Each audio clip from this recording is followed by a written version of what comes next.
Hi friends, welcome back to our YouTube channel Radhakrishna AI Telugu stories. 2 విత్తనాలు.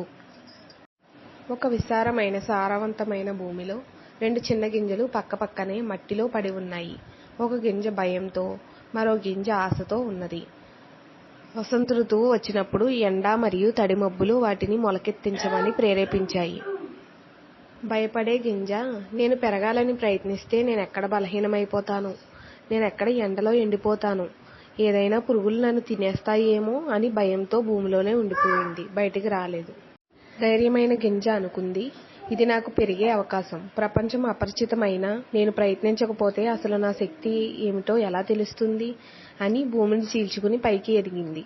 వెలుగును అందుకోవడానికి తనను తాను విస్తరించుకుంది. కొన్ని రోజులు గడిచాయి. ధైర్యమైన గింజ ఒక అందమైన చిగురు అయ్యింది. తర్వాత ఒక గొప్ప వృక్షంగా మారింది. దాని కొమ్మలలో పక్షులు గూళ్లు కట్టుకున్నాయి. దాని నీడలో ప్రయాణికులు విశ్రాంతి తీసుకున్నారు. ఇక భయపడే గింజ మాత్రం మట్టిలోనే ఉండిపోయింది. ఒకరోజు ఆకలితో ఉన్న ఒక పిచ్చుక ఆహారం కోసం వెతుకుతూ భూమిని కొరికి ఆ గింజను తినేసింది. అది మొలకెత్తక ముందే దాని ప్రయాణం ముగిసింది. భయం మనల్ని కిందకు తోస్తుంది, కానీ ధైర్యం మనల్ని ఎదిగేలా చేస్తుంది. జీవితంలో మనం పెరగాలని ప్రయత్నించకపోతే మన సామర్థ్యం ఏమిటో అస్సలు తెలియదు.